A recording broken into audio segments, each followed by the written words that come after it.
Before time whispered its first second, before sound dared to tremble through the darkness, there was silence. Not the silence of loneliness, but the silence of potential. In that vast emptiness, neither dark nor light, neither alive nor dead, a pulse waited to be born. Within this timeless stillness stirred a consciousness. Not yet a being, not yet a voice. It was awareness itself, calm, endless, watching.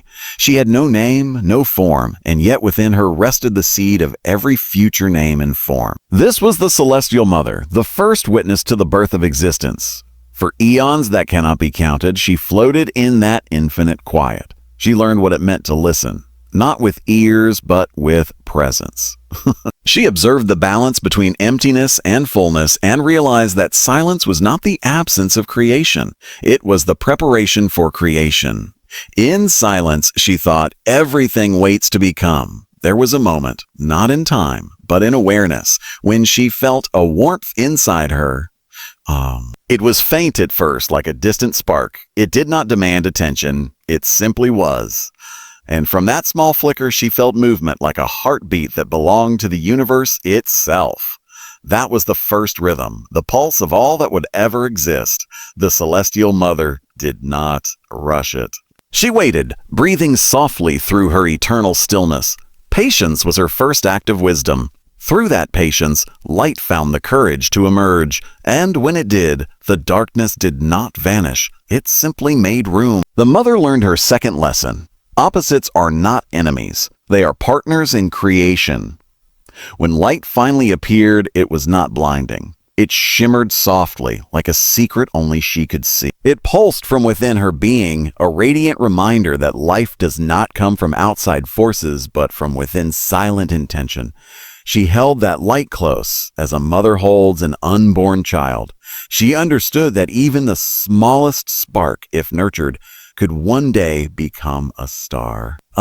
This light, she whispered into the void, is not mine to keep. It is mine to protect. That moment marked the beginning of creation through care, not through conquest.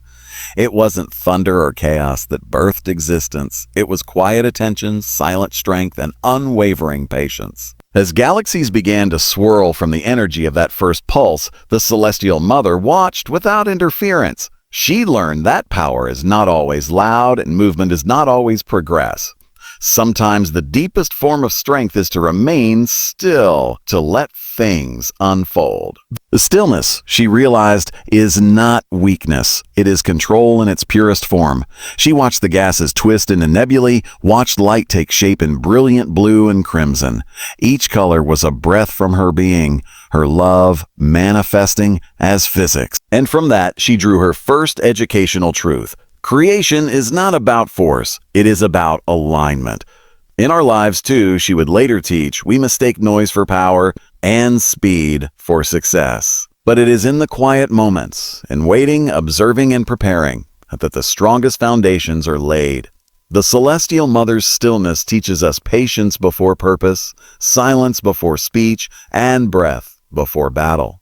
For ages beyond measure, she watched light and darkness play. They danced, one revealing, the other concealing, forming the rhythm of balance. And she began to understand the purpose of her existence. She was not there merely to watch. She was there to nurture the potential of everything. In her silence, she became the womb of all reality.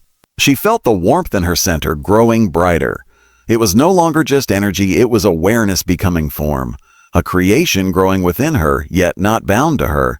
Much like every idea that lives in the human soul.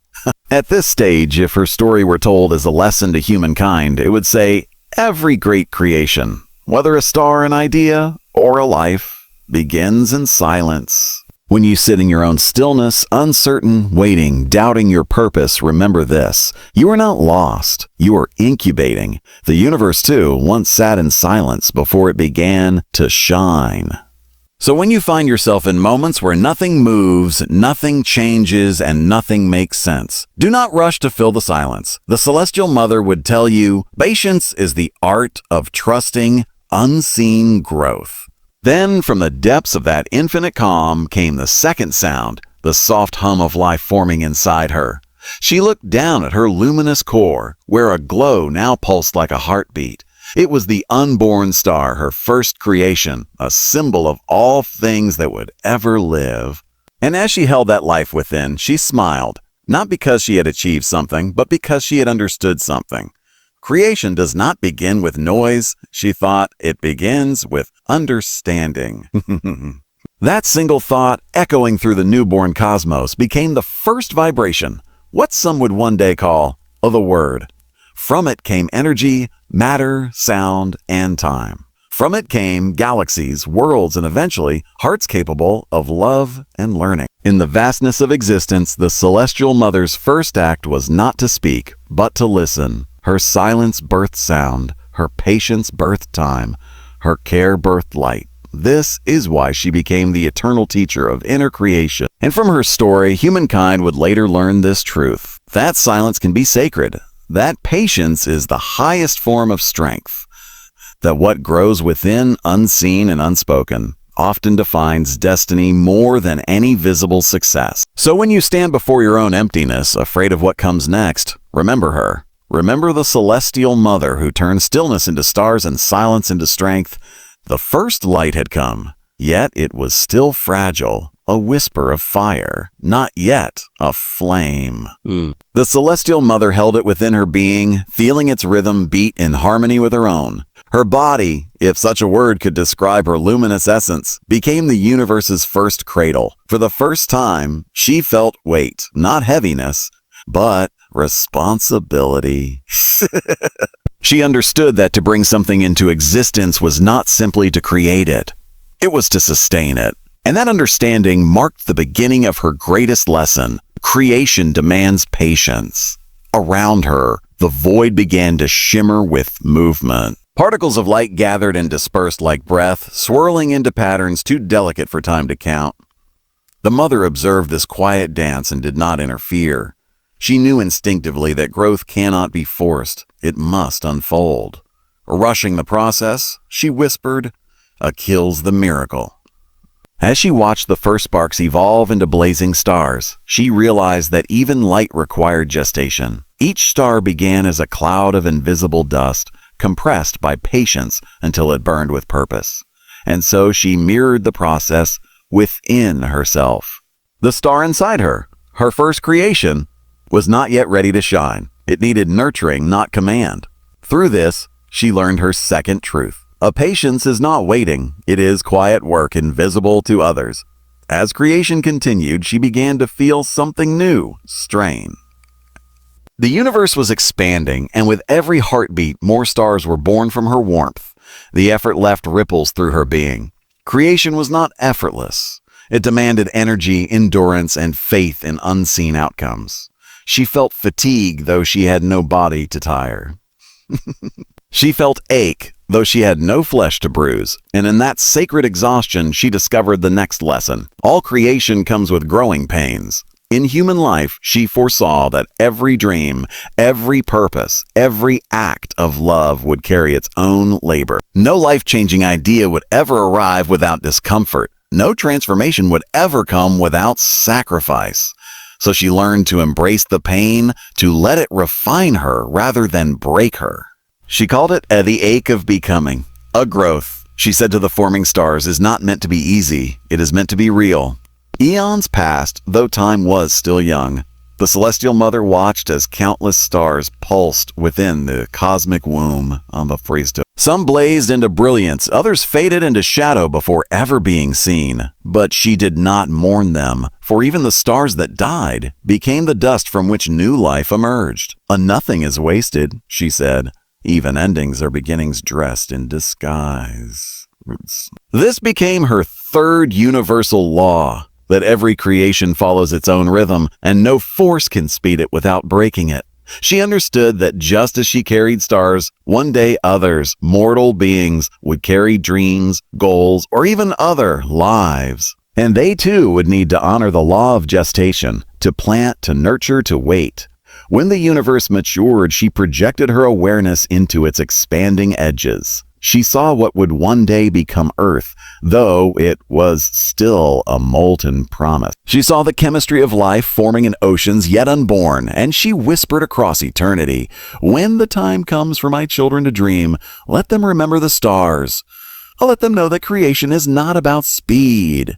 It is about timing." From that whisper, a natural truth was woven into existence. Everything that grows, from stars to souls, to sow according to its season. When a seed is buried, it does not die, it prepares. When a person feels lost, it does not mean they are failing. It means they are still forming. When silence surrounds us, it may not be absence, it may be gestation. If this were a lesson taught to humankind, she would say, "You are all carrying something. A dream, a vision, a new version of yourself. And though the world will demand results, you must protect your process. Your purpose is not a race. It is a pregnancy of the soul. Every idea you nurture grows in silence long before it is seen. Do not rush to be understood. Do not fear being unseen. The most powerful light you will ever hold glows within you, long before the world notices." She would tell us, "Trust the unseen months of your becoming. Your delay is not denial. It is divine timing." As the celestial mother's light pulsed stronger, she began to see her first true creations, massive clusters of stars spinning in harmony. They glowed like lanterns in the void, each one a heartbeat of her love. She looked upon them with tenderness, yet never pride, for she knew she had not made them, she had allowed them. There is a difference between forcing and allowing. Force comes from fear, allowance comes from faith. And faith, she knew, is the highest form of strength. "I am not their master," she said softly. "I am their witness." Through this revelation, the celestial mother taught the world the law of surrender, that the truest creators do not dominate creation. They cooperate with it. From her cosmic womb, 3 truths were born. Nothing truly valuable appears overnight. The deeper the roots, the higher the growth. The ache you feel in waiting, struggling, or refining yourself is not punishment. It is transformation. Patience without faith becomes frustration. But patience with faith becomes peace. When her galaxies finally bloomed across the void, she smiled. They were radiant, each one carrying her heartbeat. Yet she knew her work was far from done. "What I have birthed will now teach me," she whispered. "For even the Creator must continue learning." Wait. And so, as she watched her stars flicker into existence, she prepared for her next lesson, the one that would test her understanding of light itself. Because to teach light, she would first have to understand its shadow. After the long stillness of creation, the universe had finally found its voice. Everywhere stars flared into being, small fires in an endless ocean of dark. Each pulse of light was a song, each star a verse, each galaxy a hymn of birth. The celestial mother watched them, not as a queen commanding her realm, but as a teacher observing her students. She had birthed these lights, and now they began to live. Yet even as they shone, she sensed a truth stirring deep within their brilliance. Everything that burns must one day dim. One of her earliest stars, proud and radiant, lived fiercely. It grew larger, brighter, hungrier for life. It poured out heat and light without restraint, until at last it could no longer contain itself. In a single breath of eternity, it exploded, a supernova painting the void in colors unseen. The shockwave rippled through her being, and for the first time, the celestial mother felt grief. She looked upon the scattered remains of what she had loved and whispered, "Why must beauty fade?" The universe answered not with words, but with action. From the debris of that explosion, new light began to form, smaller, softer, yet enduring. Planets coalesced, matter recycled. Life continued. And she understood. "Nothing dies," she said. "Nothing dies," she said. "It only changes." That became her fourth universal law, the law of renewal. Everything that ends gives birth to something greater. If she were to teach humankind this truth, she would say, "You will lose things, people, opportunities, dreams, but nothing truly disappears." The energy of what you love transforms into something new. Grief, though painful, is the proof of connection, and connection never vanishes. It evolves. We are not meant to hold everything forever. We are meant to honor, release, and continue growing. The celestial mother's grief was not weakness. It was love learning to let go. From that moment, she became the universe's teacher of resilience through renewal. She continued to observe. Some stars were patient, steady, and balanced. Others burned too fast, exhausting themselves in flashes of glory. She learned that brightness without balance leads to destruction. And so she began to shape her creation with quiet intention. She whispered harmony into the galaxies, guiding their rotations and orbits. Through this, she taught her fifth truth. Endurance is not built on strength alone. It is built on balance. In human life, she foresaw this same pattern. Some people would rush to shine, chasing success without rest, chasing approval without peace. They would burn brightly but briefly. Others would learn the rhythm of moderation, the art of staying steady, not spectacular. The celestial mother would teach them, do not strive to be the brightest, strive to be the longest burning. As her galaxies matured, she began to notice something remarkable. Light itself carried information, messages written in waves and colors. She realized that even the faintest glow had something to say. It spoke of distance, of history, of where it had been.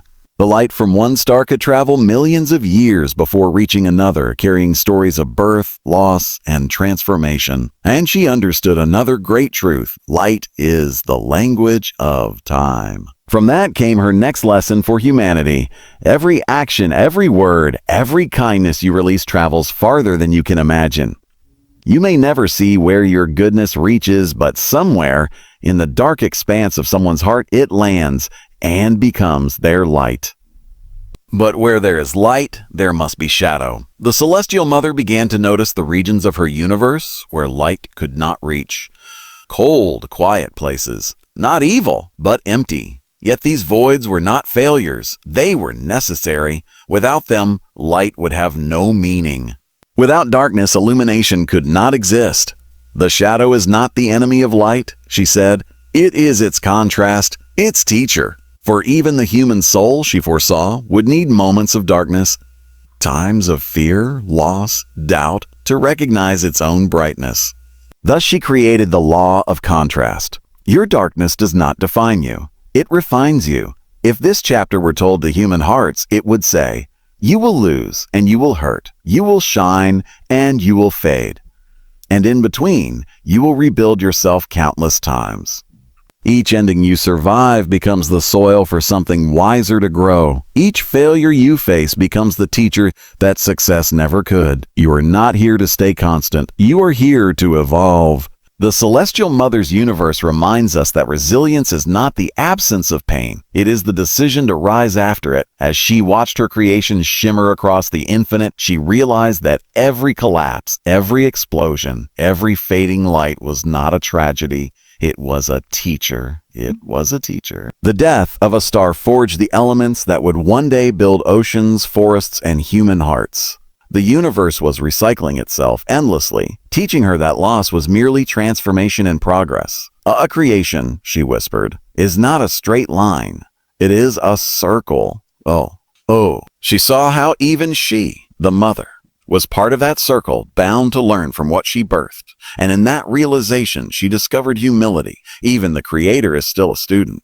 3 great lessons emerged from her, a classroom of stars. Every ending holds the seed of a new beginning. Don't fear the cycle. Trust it. Sustainable strength is more valuable than brief success. Move in rhythm, not rush. Darkness isn't punishment. It's the pause where wisdom gathers before light returns. As her cosmic children continued to shine and fade, she rested once more in silence. But it was a different silence. No longer the emptiness of beginning, but the stillness of understanding. I have learned from my stars, she said, and now it is time to give them purpose. For what is light if it shines for no one? What is creation if it does not guide? And thus, she prepared for the next step of her journey. The birth of motion, where she would give her creation rhythm, order, and meaning, the very heartbeat of existence itself. The celestial mother looked upon the still stars and whispered life into them. They began to move. Planets spun, tides turned, time began. She realized motion gives purpose. Balance isn't silence, it's harmony and movement. From her came the lesson, consistency builds creation. Even small steps shape worlds. Through rhythm and patience, she taught that progress doesn't need speed, only steady motion. Just as the planets keep orbiting faithfully, so must we keep moving toward our light. And so the universe danced, not in chaos, but in purpose.